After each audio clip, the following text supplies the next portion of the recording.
Salam əziz dostlar. Hamımızın arzularından biri budur ki, cəmiyyət içərisində sevilək. Yəni doğrudanmı elə bir insan varmı ki, desin ki, yox, mənə önəmli deyil. Kimsə məni sevə, sevməyə, kimsə məni qəbul edə, etməyə. Belə deyil də. Yəni hamımızın içərisində bir arzu var ki, bəyənilək, sevilək. Pis də bir arzu deyil, əslində gözəl hisdir, gözəl duyğudur insanın başqaları tərəfindən bəyənilməsi, seçilməsi. Mən bugün istərəm bu haqqda danışam. Nə edək, nələr riayət edək ki, sevilək?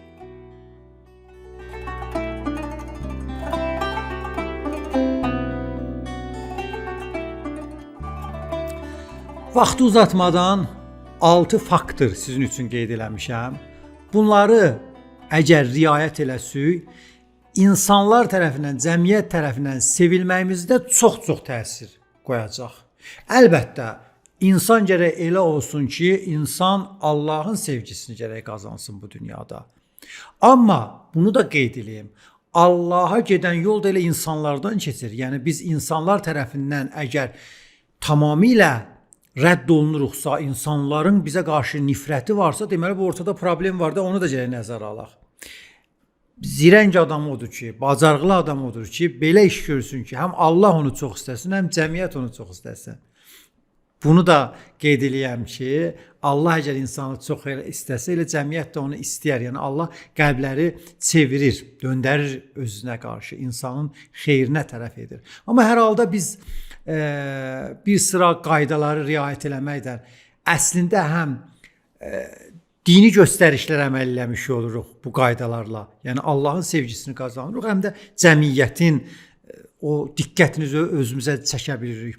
Birinci məsələ, sevgi qazanmaq üçün sevgi vermək lazımdır əzizim. Bəli. Sevgini verərsən, sevgini alarsan. Sən başqalarına hörmət edərsən, başqaları da sənə hörmət edər. Başqalarına qarşı sayğılı olarsan, başqaları da sənə qarşı sayğılı olar. Şirin söz deyərsən, şirin söz eşidərsən. Xoş söz deyərsən, xoş söz eşidərsən. Bu çox önəmli məsələdir. Sevgi yayıldıqca, paylaşdıqca artır. Bu mənaya ki, sənə də qayıdır. Yəni səndən getmir. Sənin içindəki o sevgi daha da çox böyüyür. Ona görə əgər sevimli bir insan olmaq istəyiriksə, mən, sən fərqi yoxdur. Hamımız istəyirik, içimizdə bu hiss var. Başqalarına qarşı diqqətli olaq, onların yaxşı işlərini görək, dilə gətirək, bəyəndiyimizi deyək. Məsələn, filan kəs filan işi çox sevdim, çox yaxşıdır, qəşəngdir, gözəldir. İnsanlara pozitiv enerji verək ki, pozitiv enerji də alaq. İnsanlara xoş söz deyək ki, onlar da qayıdıb bizə xoş sözü desinlər. Bəs birinci məsələ ki, ən vacib faktordur, nə versin onu alarsan. Deyir, nə tökərsən aşığa, o da çıxar qaşığa. Bu bir dənə dünya qanunudur. Verdiyi alarsan.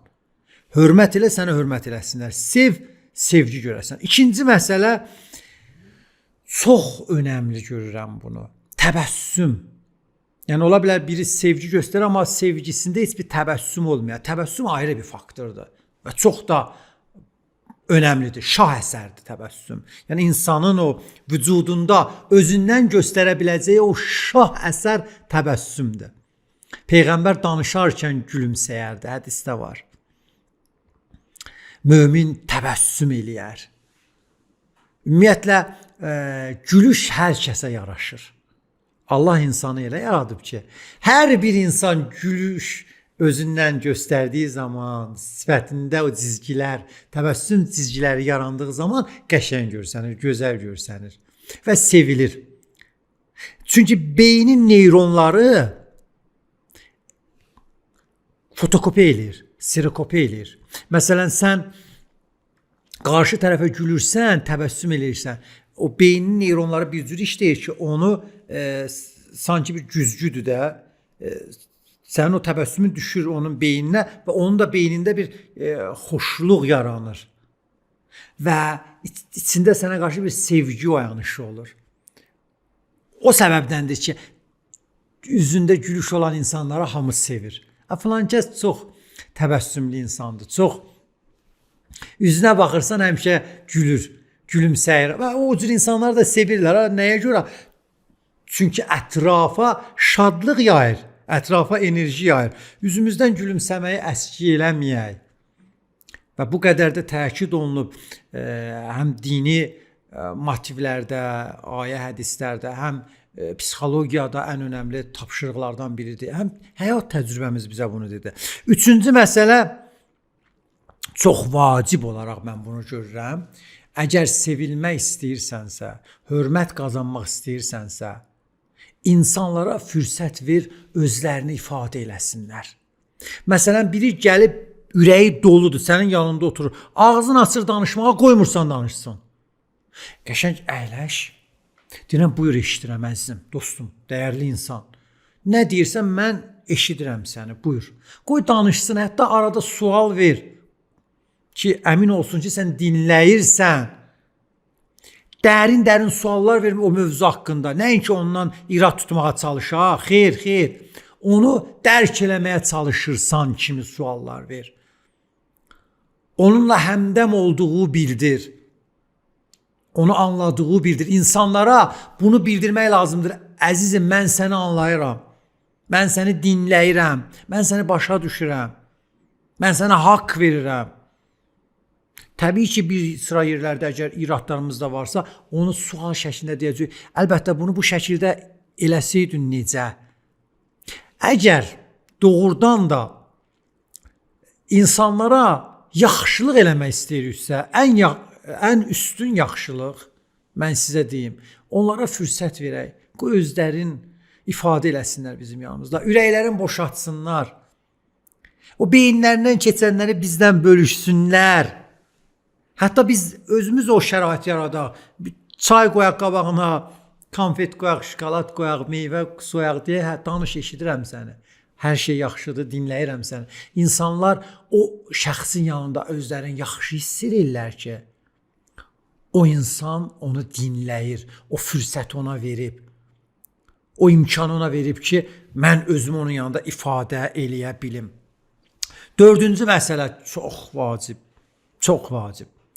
Əgər başqalarının sevgisini qazanmaq istəyiriksə, təşəkkür etməyi bacaracaq. Qədirdanlıq eləməyi bacaracaq. Mənim bir dostum var, çox bəyənirəm onun xasiyyətini. Məsələn, mən ona bir yaxşılıq eləyirəm. Məsələn, bir hədiyyə aldım, verdim, ya məsələn, bir qonaqlıq verdim. Həmin anda təşəkkür eləyir. Yemək bitdi, çıxanda yenə qapıda təşəkkür eləyir. Sonra gedir evə, evdən mənə yazır ki, filan kəs zəhmətə düşdün, əziyyət çəkdin, qonaqlığı verdin, ya hədiyyə almışdın, baxdım, istifadə edirəm, çox yaxşıdır, zəhmət çəkdin, var ol. O qədər məndə yaxşı, pozitiv hiss oyanır ki, onun təşəkkürünə. İstəyirəm təzədən ona nəsə yaxşılıq eləyəm. Bəlkə də özü bir manipulyasiyadır, ya, indi işim yoxdur. Amma hər halda yaxşı bir şeydir də. Yəni, onun mənə olan, ya mənim yaxşılığıma olan diqqəti, təşəkkürdən onu ifadə eləməsi, minnətdarlıqla onu ifadə eləməsi məndə xoş hiss oyadır. Əmin olur ki, hamı da belədir, əziz dost. Əmin ol, hamı da belədir.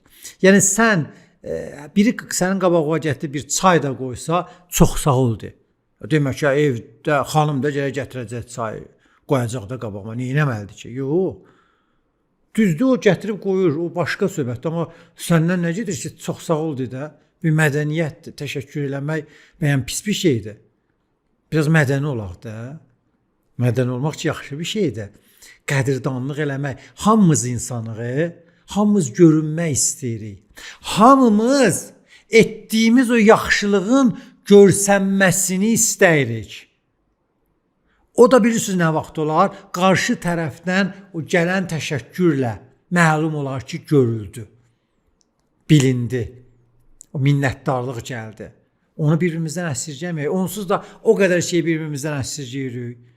Sevgi, məhəbbət, diqqət, bayramlarda, xoş günlərdə, ad günlərdə zəng eləməklər, o qədər şeylər bir-birimizdən əsirgəmişik. Heç olmasa anında olan yaxşılığa bir təşəkkür eləyək, bir zəng vuraq, bir mesaj yazaq. Bunu ki, əsirgəməyək bir-birimizdən. Beşinci məsələ ki, insanların sevgisini onunla qazana bilərik, hədiyyədir. İnsanlar hədiyyəni sevir. Hətta sən birinə bir qələm alıb hədiyyə ver, o şad olacaq, sevinəcək. Mən demirəm, mütləq hədiyyə böyük olsun. Ad günlərdir, xoş günlərdir bir ətral, bir nə bilim, köynək al, bir yerə səfərə getdin, yaxın dostu, ailə üzvləri və gələndə oradan bir balaca da olsa bir hədiyyə gətir. O çox özünü yaxşı hiss eləyəcək. Bilirsən nə düşünəcək? Deyəcək ki, filan kəs o səfərdə məni düşünüb. Önəmli olan o hədiyyənin maddi tərəfi deyil ki, o məni düşünüb, mənə alıb bunu. Deməli, yadındaymışam. O çox gözəl hissdir. İnsana qarşı çox gözəl hiss verir. Hədiyyə ümumiyyətlə insanların ürəyini şad edir.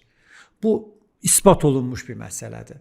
Hədislərdə də var da, bilirsiniz. Hədisdə deyilir ki, hədiyyə verməklə insanların məhəbbətini qazanın. Bu hədisdə sevgisini qazanın. Yəni konkret olaraq deyir, hədiyyə ilə sevgi qazana bilərsən. Yəni o hədiyyənin içindəki olan o mahiyyət, fəlsəfə ki var, mən sənin üçün bunu gətirmişəm. Qarşı tərəf özünü çox yaxşı hiss edir. Bu da 5-ci bir məsələ. 6-cı məsələ ki, sonuncudur. Bunu elə bilirəm, hamımız bilirik, aksiyomdur. Sevilmək üçün, hörmətli insan olmaq üçün, hamı tərəfindən bəyənilməyimiz üçün düzgün adam olacaq, əzizim. Düz adam olacaq. Düz olmayan adamı heç kim sevməz. Yalancı adamı heç kim sevməz. Fırıldaqçı adamı heç kim sevməz. Onun bunun malını alladıb alıb verməyən adamı heç kim sevməz. Etibarsız adamı heç kim sevməz. Güvənməzlər ona. Əgər istəyiriksə, insanlar tərəfindən sevilək, düz adam olacaq. Hamı deyəcək, filan kəs çox təmiz adamdır. Çox düz adamdır. Əli düzdür, işi düzdür. Məsələn, ona iş tapşır, başdan sonra da eləməyəcək. İşin təmiz görəcək. Niyə? Deyəcək, düz adamdır. Onun yanında bir əmanət qoy, rahat başı at, yat. Niyə? Çünki düz adamdır. Onu bir yerə göndər, sənə xəyanət eləməz. Nəyə görə? Çünki düz adamdır. Məsələ budur. Əgər bir insan düz adam olarsa, onu kimsə niyə sevməsin? Hamı ona düzlüyünə görə hörmət edəcək. Hamı onu elə məhz düz olduğu üçün sevəcək. Yəni hamımız buna möhtacıq. İstəyirik ətrafımızdakı insanlar düz olsun ki, xəyalımız rahat olsun, fikrimiz rahat olsun bu məsələdən. Ona görə düz adam tapanda şad oluruq. Nə yaxşı ki bu var. Nə yaxşı ki arxayın ol. Evimə girib çıxan adam düz adam olsun. İş yerimdəki, ətrafımdakı insanlar düz adam olsun. Qonşularım təmiz adam olsunlar. Yəni bunlar bizim üçün əsas bir əhəmiyyətli məsələ olur. Ona görə sevilməyimiz üçün, insanlar tərəfindən qarşılanmağımız, bəyənilməyimiz və təsdiqlənməyimiz üçün sadiq, doğru, düzgün adam olmağımız vacib şərtdir. Mən bura qədər kifayətlənirəm, sizləri uca Allaha tapşırıram. Salamat qalın.